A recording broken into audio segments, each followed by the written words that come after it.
there are consequences to actions, and the actions of the President of the United States demand urgent, clear action by the Congress of the United States. The chairman of the committee introduced the remarks and put them in the record. But I want to reference the remarks of the chair of the Republican Conference, which is the analog to the Democratic caucus. It is all the Republicans elected to the Congress of the United States in the House of Representatives. And they elected Liz Cheney, the daughter of the Vice President of the United States, the former whip of this House, Dick Cheney, with whom I served in the 80s. Representative Cheney from Wyoming, a conservative Republican, said this: "The President of the United States summoned the mob, assembled the mob, and lit the flame of this attack." That is not some irresponsible new member of the Congress of the United States. This is the daughter of the former Republican whip and former Vice President of the United States of America. She knows of what she speaks. And she said this as well: "There has never been a greater betrayal by a President of the United States of his office and his oath of Constitution to the Constitution." This is not, as Liz Cheney says, just some action. She characterizes it as the biggest betrayal of any President of the United States in our history.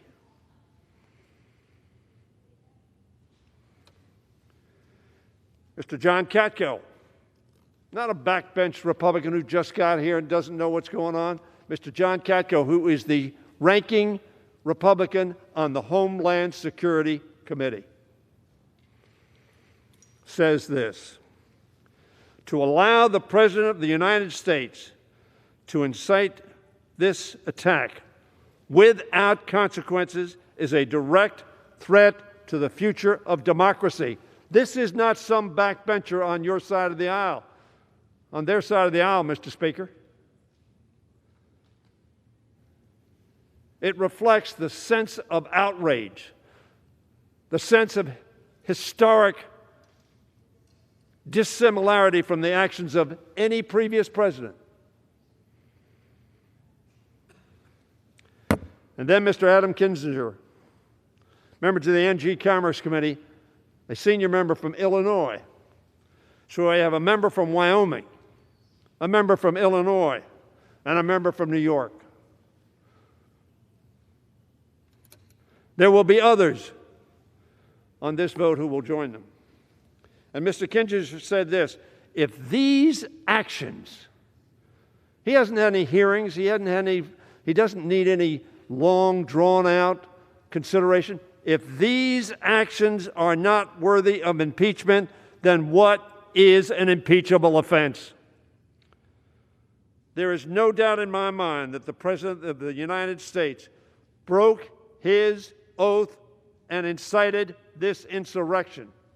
I tell my friend, Mr. Speaker, a gentleman for whom I have great respect, he is my friend, and I say that honestly, not just as rhetoric, as we say on this floor, because there's some that I don't consider friends, whose values I do not share. That is not Mr. Cole. We have a difference. Liz Cheney, John Katko, Adam Kinzinger, and other Republicans whom I have talked to within the last 24 hours believe this action is required. Now, let me say, I see the gentleman from Ohio is on the floor. He likes to say that we Democrats were elected and the first thing we wanted to do was impeach this president. And he's shaking his head in agreement because, like the President of the United States, he denies the facts. Trump-like, fake news. December 6, 2017, Mr. Green, who I'm going to refer to, offered a motion because he saw the danger that confronted our country. And he filed a resolution of impeachment. And on December 6, 2017, we had a vote on that. And the majority of Democrats voted no. Actually, they voted yes to table, so that we did not proceed in 2017. The gentleman from Texas, Mr. Green, thought, however, the next year that there was still a danger to our country. Some of us shared that view, but we were not confident that the case could be made or that the transactions that had proceeded would lead to conviction. So on January 19th of 2018, we had a motion to table Mr. Green's resolution. And the majority of Democrats voted to table that resolution. What a rush to judgment. And then on July 17th, 2019, 9 days before the call to Ukraine to get the Ukrainian leader to act on the political behalf of the President of the United States and withheld money to defend the Ukrainian people from Russian involvement and offered that as a bribe. And on July 17th, the majority of Democrats voted to table that resolution. So, Mr. Speaker, there was no rush to judgment. And then that call to which I just referred was on July 26th, 9 days later. I call that the aha moment. Yes, I knew what I thought, but that was proof. And the gentleman, some gentlemen have lamented that we didn't know the whistleblower, because after all, if we knew the whistleblower, we could intimidate everybody else from coming forward. And this president has done everything he can to intimidate whistleblowers, people who came forward and told the truth. And we had witness after witness after witness who confirmed what the whistleblower brought to our attention. So the reason I rise today, and I'm going to speak on the resolution itself at some later time, is to recognize the contributions that Al Green of Texas has made to getting us to this place. And I just want to, I'm not going to read all the resolution, but I want to read some excerpts from the resolution he has introduced. We won't be considering his resolution. We'll be considering Mr. Cicilline and over 200 others who have signed on to the resolution. Mr. Green had a resolution when introduced, resolved that Donald Trump, President of the United States, is impeached for high crimes and misdemeanors, and the following articles of impeachment be exhibited in the Senate. Article 1 says, in his conduct with the President of the, in his conduct while President of the United States, unmindful of the high duties of his high office and dignity and proprieties thereof, and of the harmony and courtesies necessary for stability, to which my friend spoke, a gentleman from Oklahoma, Donald John Trump, in violation of his constitutional and oath faithfully to execute the office of President,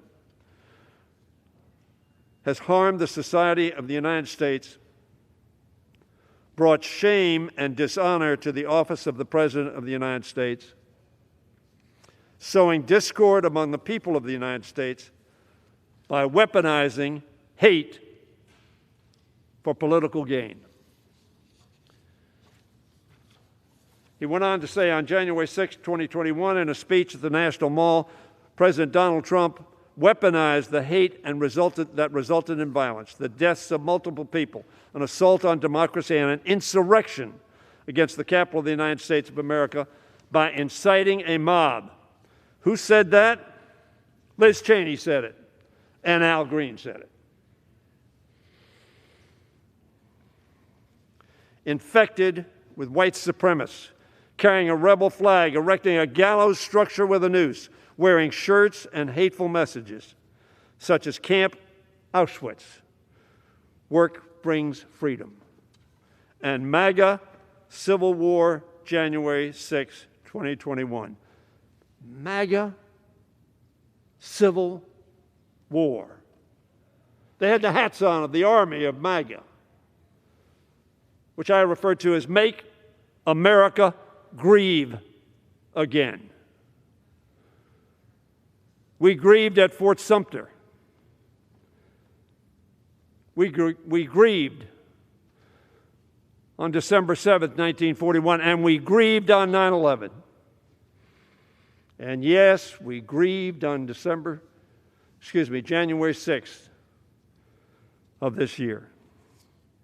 He goes on to say what the president told this mob that Liz Cheney said was recruited by the President of the United States.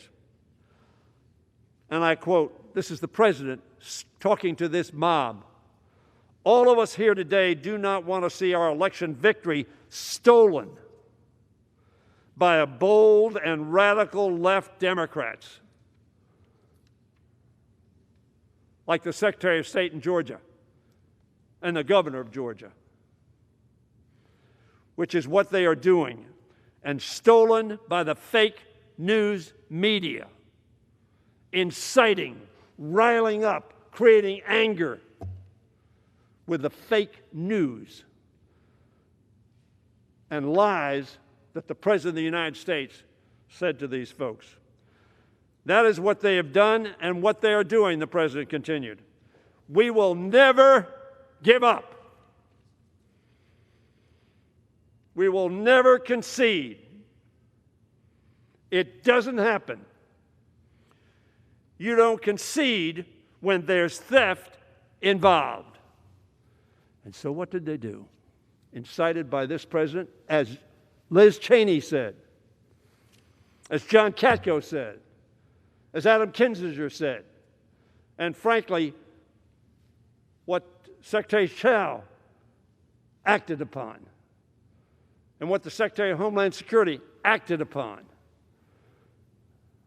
and what so many others in the administration have acted upon, disgusted, dismayed, and disheartened by what their president had done. They got out.